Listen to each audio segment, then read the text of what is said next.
This episode of The Dog Show features Bethany Wilson. Bethany is the founder and head trainer of Ruff Beginnings Rehab, a full-service dog training facility based in Los Angeles, California. Ruff Beginnings provides owners with guidance, homework, schedules, and aftercare, as well as an expansive range of online training videos. In the interview, we explore the reasons behind dog anxiety and discuss practical advice for owners looking to overcome it. Bethany, welcome to the Dog Show today. Thanks for coming on. My pleasure. Yeah, it's absolutely great to have you. You're in California, or you said just outside of California, where you run your rehab and training business. Right outside of LA. Okay, yeah, perfect. So in California, just outside of LA. Yeah. Yeah. I actually love California. I lived over there for 12 months when I was a bit younger, and just love the climate over there. There's some similarities to Australia. Yeah, I think so too. I grew up in Illinois, which is really humid. And so when people complain about the bugs out here in California, I laugh at them because they have no idea what real bugs actually are. So yeah, I'll definitely take the climate out here. It's I mean, it's obviously it can get pretty humid and hot in the summer though in LA, right? Not compared to other parts of the United States. Not really, no. Not really. I guess you got the coast nearby, so that helps. Yeah. It's really dry where I'm at because it's Southern California, so it's really dry and a little bit close to the coast. Yeah. So I'd like to hear more about your three dogs, Dakota, Dusty, and Happy. Can you tell me a bit more about them? Yeah, I actually have 4 now. Oh, okay. I did the whole make sure you adopt a dog over COVID. Oh, right. That bandwagon. So I have 4 now. It's an elderly Taiwanese Formosan mountain dog that was rescued from Taiwan when he was a pup, and then he became aggressive. And then I worked with him through a rescue as he's 9 now, so he's much older, and then ended up keeping him. We were like, why not? Whatever. That's nice. So yeah, I have 4. Well, it's actually nice, I think. I mean, at least you have the skills and experience to, take a dog on during COVID and everything. I think there's probably a lot of people out there that might have got a new puppy or something, which they didn't really know what they were getting themselves into. So, yeah, I'm getting tons of puppy questions. It's been like times 3, from anything I've ever had before because people are stuck at home with their puppies. Yeah, for sure. Can you tell me more about the breeds that you've got yourself, and maybe if it's any breeds that you like more than others, or? Yeah, I've got a little Maltese mix. She actually turns 14 today. She's the reason that I got into more behavioral stuff because she's a mess. She had separation anxiety as a puppy, really bad, hated dogs, hated people, really bad. And I did lots of things wrong, even though I knew, some at the time because I grew up with animals, but not in the city. And it's just different. It's very, very different from farm country life to having a small dog in city life. And so she's basically my guinea pig of all the different types of training that I've done. And then I have a border collie, a German shepherd, and then I've got the mountain dog. Okay. So you don't have like you spoke more about kind of which breed was interesting for your training and everything like that, but you don't have an affinity to any of the breeds in particular? Or? I do herding dogs. I love herding dogs. Any herding dog, but specifically, Australian Shepherds, Border Collies, German Shepherds. Yeah, I love herding dogs. I read on your bio as well, you used to work with Aussie Shepherds when you were younger as well. My family bred them. So I grew up with several litters of having Aussies. We also had like a Rottweiler and some hunting dogs and other breeds as well, but we actually bred Aussies, yeah. I actually... you might be able to clear this up for me. Apparently the Australian Shepherd actually isn't from Australia, and no one really knows where that name came from. Yeah. No, I guess it sounded interesting. But yeah, it's a mix of just a lot of different herding dogs, yeah. Yeah. They wanted something sturdier than a border collie, I believe, was the reasoning behind it. But yeah, I don't remember the reason for the Australian Shepherd, that name. But yeah, I don't think it's from Australia. They're quite similar to collies, though, right? Border collies, or in many ways. They are. Yeah. There's a lot of similarities. They're supposed to be made thicker, sturdier. They can be a bit more. Every dog is different, but they can be a bit less friendly, actually. Right. Border Collies are already supposed to be a bit standoffish, but I think Aussies as a whole, they have more attitude. I shouldn't say standoffish. They can have a little bit more attitude to them, just from the very baseline, breed trait. Now everything's pretty watered down, and it's whatever it is. But that was the original, behind them. But yeah. Is their trainability a reason that you're attracted to those type of breeds, the herding dogs, or? I don't know. I think it's just because I grew up with them. They're fluffy and pretty and Yeah. different colors. As a young girl, that's what we had, honestly. I really think that's probably where it comes from. And then as I got older, what I started to really appreciate is the drive. So when you get good at squashing drive, and so what I mean by that is you get a cattle dog or a border collie and they want to bite things. Yeah. What they want to do for a living. But they have this amazing drive.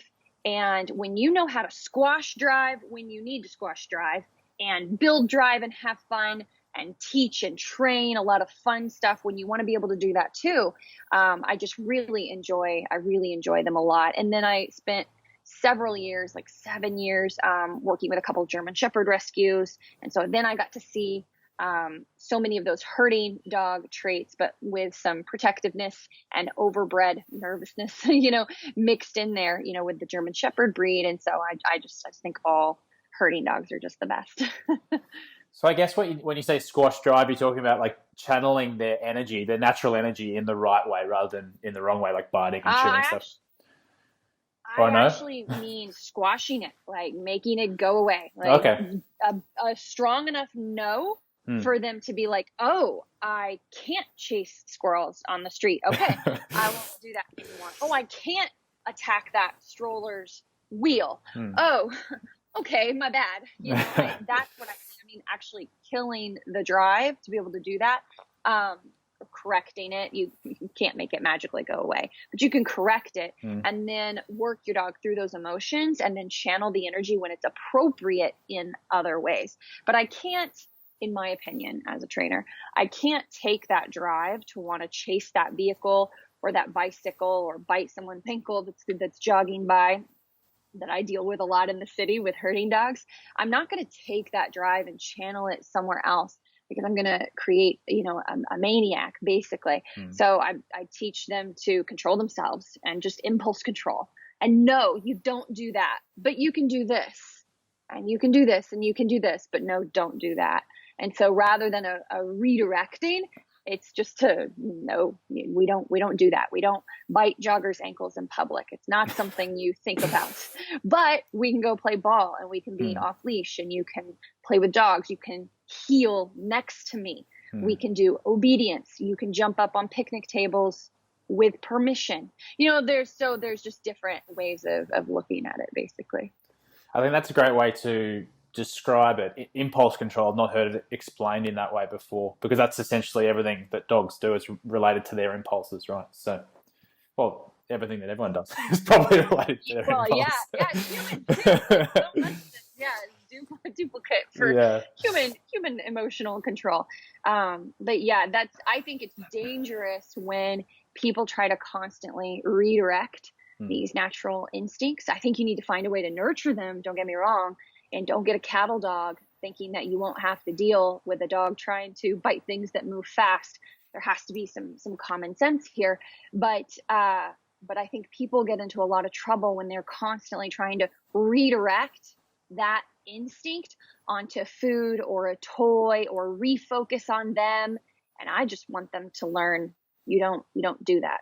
You just don't do it. You can do it in this situation, but you don't do it in this situation. So but you got to think about how hard it is for them. It's a lot of these breeds are bred to be kicked by animals and bounce right back.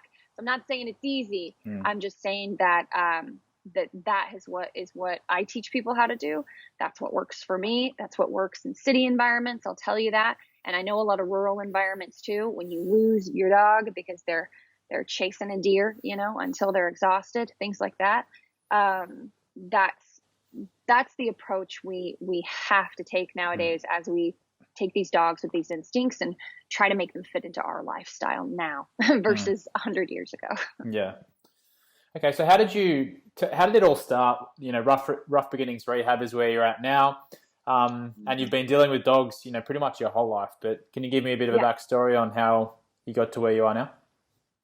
Yeah, well, I started. I'm come from a family of horse riders, so like barrels and poles, and some equestrian and a little English jumping, some jumping, things like that. So I was on a horse really early and started training my own dog at 9 years old in 4-H. And that was a big deal for me growing up. 4-H it was really, really valuable, really great for me. And then I started doing dog shows, but that was more obedience and a little bit of agility and rally and things like that. And if your dog had any behavioral issues, you were trying to work around them. It was hard to work on them. I just didn't have the knowledge that I had now. And then I got the little 14-year-old dog, which was really difficult. And I was already trying to walk dogs and make some money walking dogs in my early 20s and working at rescues. And I was so limited in how I could help these anxious, wound up, tight, on edge dogs. And I was just so limited in what I could do. And then I got her, Happy is her name. I got Happy.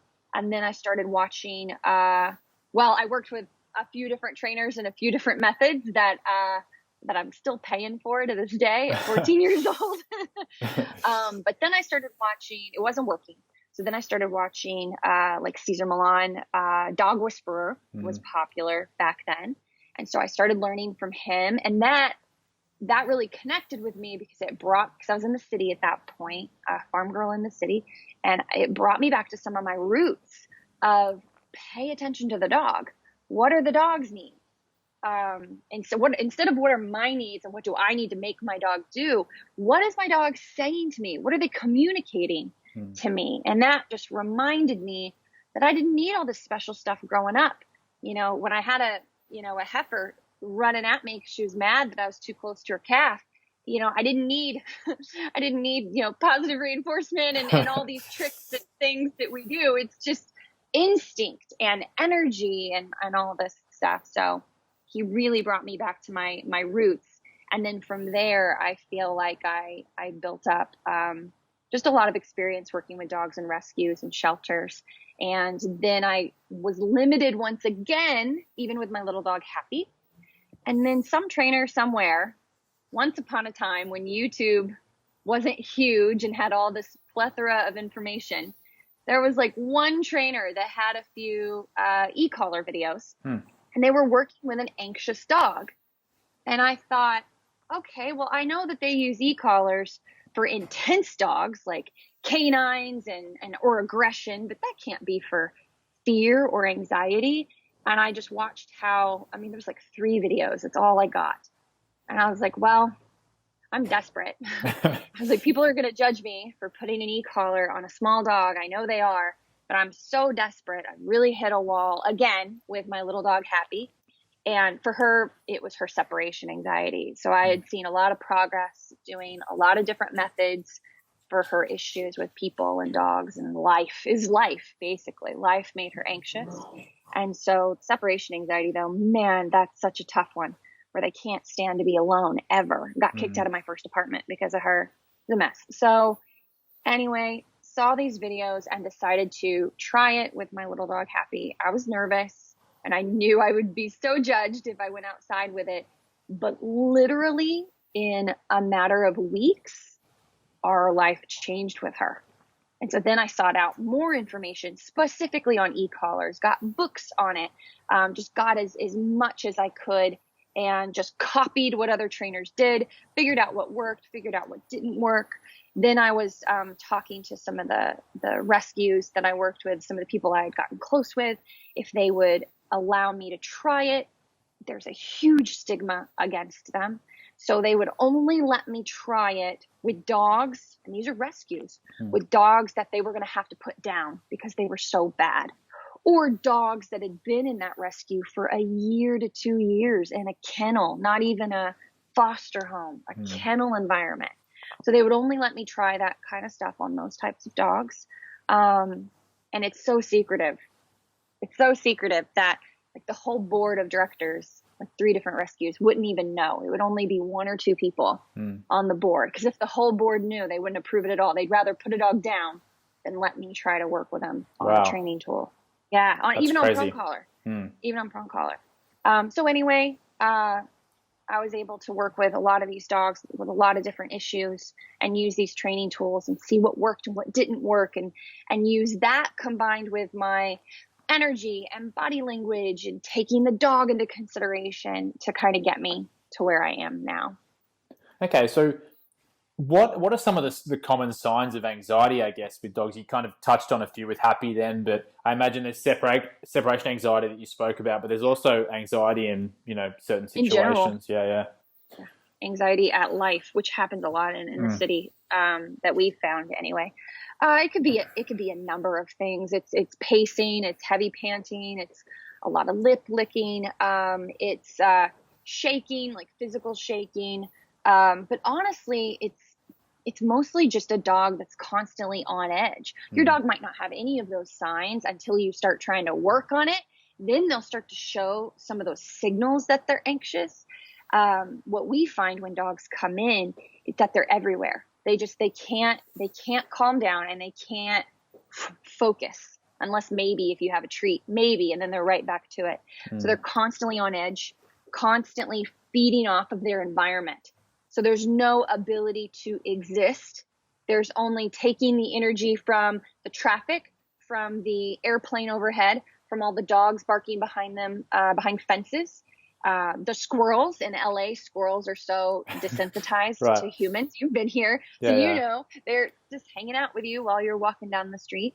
So our dogs have to deal with all this stuff. They get really wound up. They feed off of everything, and they're just on edge all the time. That's the biggest one. The one I would say is people don't notice as much is excitement.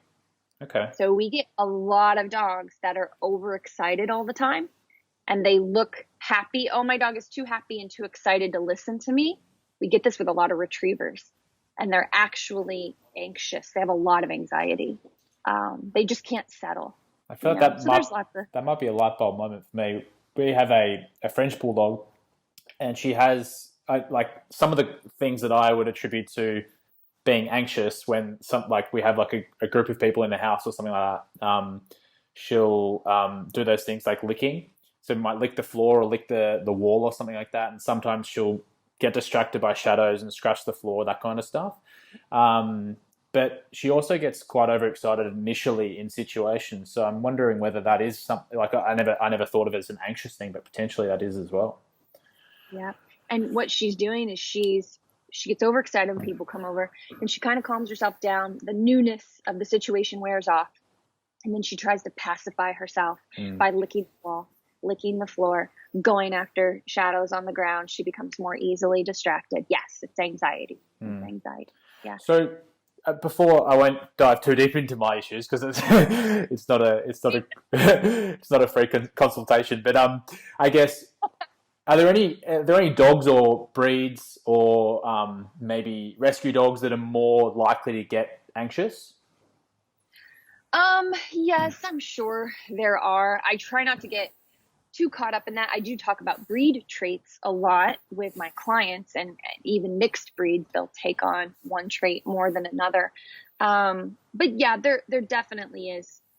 There's like the old stigma of like Chihuahuas and how nervous and anxious they kind of are as a breed. But I've also met so many wonderful Chihuahuas, temperament wise. So no, there definitely are more breeds that are prone to anxiety. It's what I look for. Like if I was going to get a breed, what I look for are dogs that are prone to neediness, prone to, separation anxiety, things like that. I hope I'm not wrong on this, because I actually don't train a lot of this breed, but I've heard the like whippets and some of the Italian greyhounds, those can be really tough with that. We've had a lot of trouble with Vizslas, and I don't know this personally, but their owners have told me that it's a breed that tends to be very anxious. So if I'm wrong, that's what I've heard from several Vizsla families. So just, there's definitely going to be some traits, along that. For instance, a German Shepherd, honestly, all dogs, but especially German Shepherds. They're herding dogs and they're protective dogs. You try to walk and heel with a German Shepherd, and then the kids in the other part of the family go out ahead of you. It's not going to happen. They're going to flip out. You know what I mean? They're going to get back here, trying to keep their family, all together. And so there's all kinds of breed traits like that will filter into anxiety. To be honest, Will, long answer short, I think a lot of what we see comes in waves. So what we've seen in the last few years is an overbreeding of German Shepherds. They're a very popular breed right now. So they're being overbred. And then a few years later, you have a nervous herding protection dog. And so that's what kind of we see more is it's this overbreeding of the dogs that leads into those issues. Because you combine any type of assertive dog by nature and add in nervous or fear, you're going to have a huge problem. I often wonder if there's things that the owners, like for example, I put my hand up where we've probably coddled our dog too much since it was a puppy. Like we live in an apartment, it's on the couch, it's on the bed, it's never away from us, that kind of stuff. And I imagine, even though we probably won't change that habit, it may have contributed to the anxiety. It's not that it may have, it definitely has. Accidentally, it just has. Leadership is always better than love and affection. It just is in the animal world. And so the more you have a leadership relationship with your dog, the more they will trust you and listen to you, and that will cut through the anxiety more. Sometimes there's mixed voices though. I won't get into that dynamic, but so I guess anxiety is probably more of an issue, I imagine, if a dog is the type of breed which is also potentially aggressive. I mean, a French bulldog, they're less likely to be aggressive. In my case, like my dog couldn't hurt a fly even if she tried, in my experience. But I imagine like a German Shepherd or a bigger dog, that could cause some real damage to someone. If they're anxious and then that leads into aggression, right? That could be a big issue. Well, you're kind of just talking about like size and intensity, at this point. It's anything really powerful, any of the bully breeds, honestly, the bulldog breeds, the protection breeds, they're all going to pack a punch because they're supposed to. They're supposed to. It's like, that's why they were bred. And so if they have anxiety on top of that instinct, then you're going to have yourself a mess of trouble rather than the little, Chihuahua or the Maltese mix that's trying to bite people versus the anxious, the anxious Maltese mix that's trying to bite people versus the German Shepherd. It's going to be quite different. So how often would anxiety turn into aggression? Is that extremely common or depends on the situation? I'm a jaded person to ask because that's the main thing that we work with. So if you were to just ask me in my little bubble, I'd say, well, anxiety always leads to aggression 90% of the time. But that's not true though. That's how it feels in my bubble, because every dog that's come in here has started out being nervous, anxious, and then gone through adolescence and then become territorial aggressive, and things have been let go and have accidentally been nurtured for too long. And then they become aggressive. But that's not true in the sense that there's lots of dogs out there with anxiety that don't become aggressive. I just don't see those dogs. Well, I don't know the numbers. You're the doctor, right? I guess in that sense. Yes. I mean, people come to you because they have issues, right? Or a lot of the time. So you're dealing with the probably the extreme end of the percentages. Yes. But yes, okay. Exactly. So how do you treat anxiety, and how do you break those bad habits and kind of help a dog overcome those anxious tendencies? Well, there's lots of different types of anxiety too. There's anxiety that's more fear-based. And I mean like real fear, like dogs that are trying to avoid, even flight, trying to get away. And they'll only be aggressive if they're pushed and they're highly anxious. Those dogs, when they come into my doors, they don't like me. First of all, they want to get away from me. They won't try to attack me unless I put pressure on them. but they're looking at me like, please don't touch me, please, please, please. And so those types of dogs, I'll try to build some confidence in them first, lots of guidance. I won't try to set them up to really get them in trouble right away. I try to build some confidence and context, get them taking food from my hand. That's how they'll eat. That's how I build that up. And then when they start to get comfortable, they'll start pushing the line and pushing heel and not listening and getting more intense about things when they get comfortable. And then I'll correct that. It's really boundaries. So it's setting boundaries for dogs from day one. So if I have a dog, well, I'll just put it to you this way. If I have a dog that is not just looking at me warily, but actually tries to bolt away from me, I stop that day one. You don't bolt away from me. If I have your leash, I'll build trust. I won't touch you until you're ready. I won't bother you. I won't face you directly. I'll do all the things that is proper doggy body language, but you're not going to bolt away from me. That's stopped right away. So it's the same thing if I get an anxious, aggressive dog in that looks at me and immediately is so uncomfortable or insecure, goes after me right away. I stop that right away. I mean, there is no, guide him out of it. It's like, no, you don't go after me. This is not our relationship. So I stop that right away.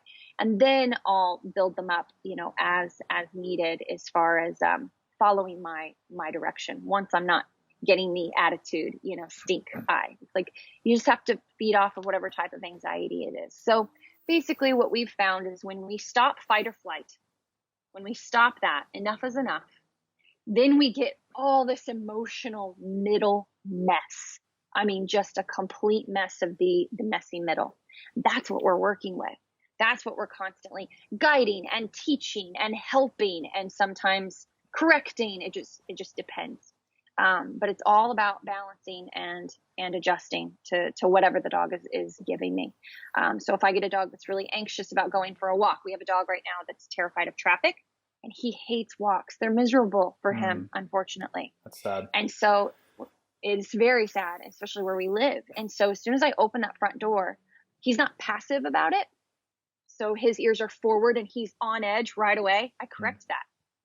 Like, cut it out, chill out. I got this. You need to just hang with me. And so I correct certain states of mind to create this boundary of stop worrying about that. But that's not enough. Then I also have to build a lot of context and a lot of confidence and do a lot of just basic confidence building drills to build a relationship that humans can help you work through this. You can look to humans to represent you working through emotions. But you got to get through the fight or flight first. Once that's taken care of, then you're working on this whole messy middle. And if it's severe fear, you're doing tons of food work. If it's a lot of concern that's drive oriented, push, push, push, you have to correct that and create boundaries for them because they have too many options.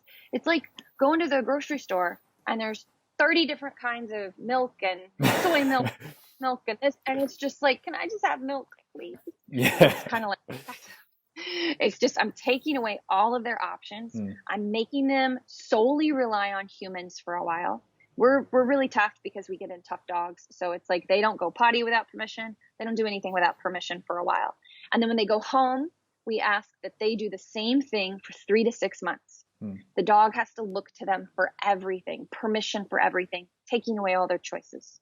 And then as the dog starts to build that better relationship with their owner, because they have to rebuild it, that's got a bad previous association, even if they didn't mean to, even if they did everything they could, they're still, they're still kind of guilty by association. That's how dogs operate. It's all habits and who's associated with what response. And so they have to work extra hard to rebuild this foundation of you can look to me for guidance. And when you're with me, you're not going to chase that car. It's not going to happen anymore. But I'm also going to guide you through that because that causes them to suppress their emotions, right?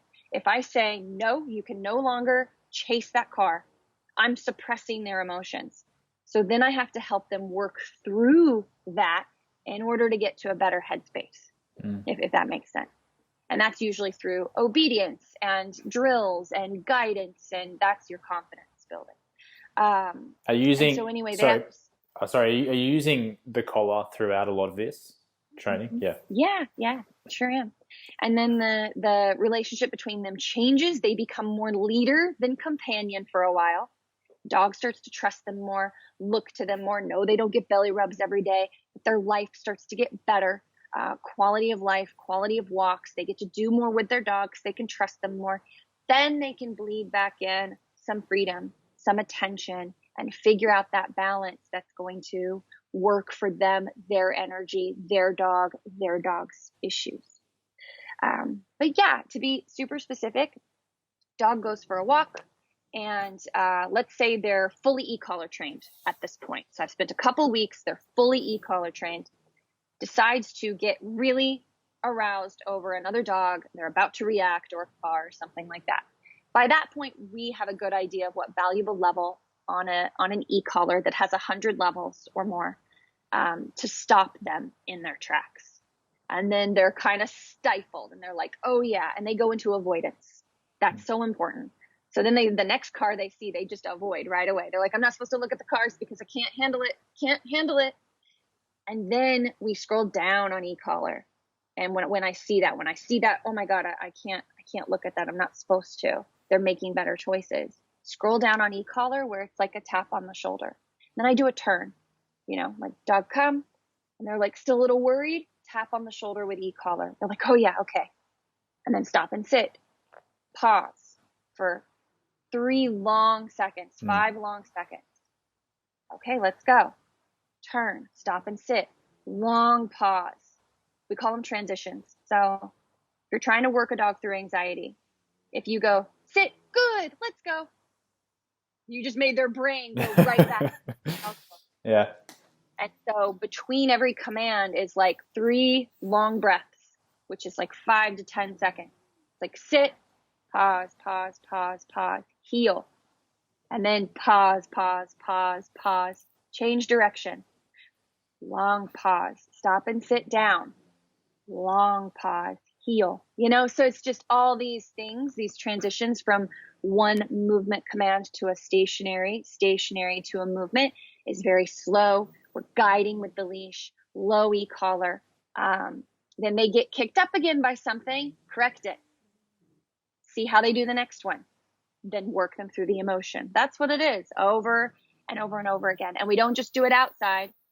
We do it inside. I can't tell you how many dogs come to me that have already been through other programs and they worked outside because that's where the issues are. Usually dog reactivity, things like that. And it's really their indoor work, their relationship work inside that needed the most work.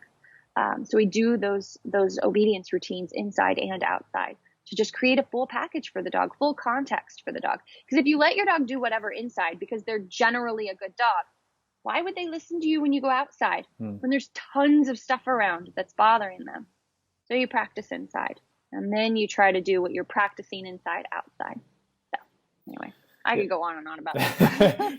I mean, if I had to summarize what you said, but essentially if there's owners out there that are struggling with dog anxiety or aggression or other behavioral issues, it's not an easy fix, but no, so you want something practical, right? Yeah, I mean, but they should seek expert advice, number one.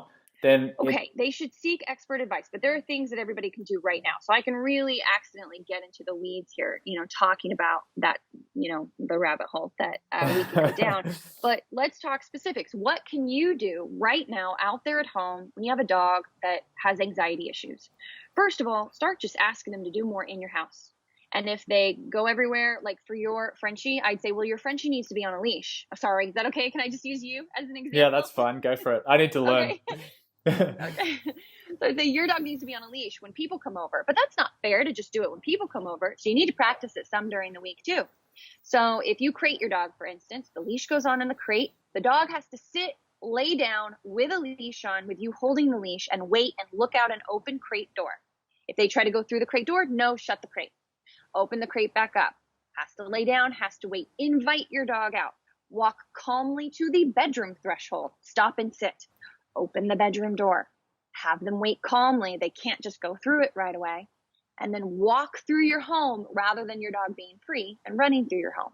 And practice this a few days a week for 10 to 15 minutes walking around your home.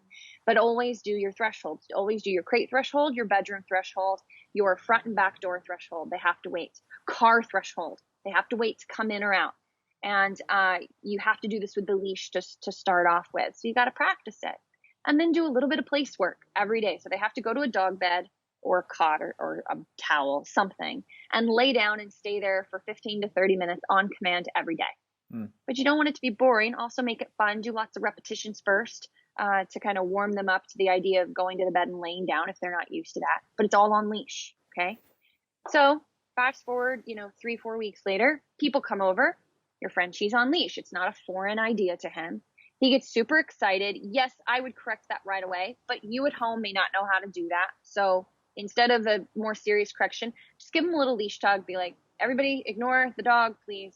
Everybody ignore the dog. And grab the leash, walk away, put him in place. See if you can get him to focus on what you've been practicing when people come over. And if you can't, let him briefly say hi, get a little bit of it out. And then instead of letting him lick the wall or the floor, say no, put him back in place. And sit there with him on leash, managing his energy for a little while till some of that kind of calms down a little bit. But then as a regular lifestyle, you're now waiting at all thresholds, and you're doing more interactive work inside as well as on a walk. Even if you only had 10 minutes, 3 days a week inside to go through this basic obedience, turns, stop and sit, not always using food, you'll be amazed at the difference of just focus you have over the course of a month, even that little bit of time when you go outside. So that's something practical, like everybody can do right now, is you're using your thresholds as leverage to calm your dog down. One of the biggest things I'm hearing is just the discipline of it as well. So just making sure you're doing that all the time rather than, you do it once and then the next time you don't. Like it's, as you said, the dog's confused or they just don't do what they want after that. Yeah. It's a lack of consistency at that point. So then the dog you accidentally learned stubbornness. You accidentally teach the dog pushing through boundaries because you're not consistent. Yeah, for sure. We actually all do that, but myself included, with my dogs, my German Shepherd will come up and I'll be like, no, place. And she'll be like, are you sure? I'm like, I'm sure. Get back to place. That's because, I've let it go so many times. But here's the thing. Not having any behavioral issues with her right now. If I saw anything pop up, we would tighten up for a few months immediately. Yep. And so for anybody wanting to do this, it's got to be this brain, reset of like, we're going to tackle this for a few months. We're going to be consistent. I ask everybody to give me 30 days and they're usually, if they're consistent, they see enough progress to where they'll continue the next 30 days, like working out or something. Yeah. And then the next 30 days, so I imagine it gets a little bit easier as well once you get into those rhythms over time. Habit. It's just like when I try to take all the obedience drills that people kind of already know if they've been through a class or something, and I'm making them go in slow-mo because they want to heel, sit, good, heel, sit down, good, come. And I'm just like, you're moving so fast, you're making me get excited or anxious. And having the humans slow down their breathing. We have a video on like doggy meditation exercises on YouTube. It's like you have to help your dog calm down. And so you have to also, bring yourself down. And sometimes we get dogs in here that are so amped up that I'm having to take a second and because they're affecting me, because they're struggling so they're affecting me. And so it's just all these things you just have to be aware.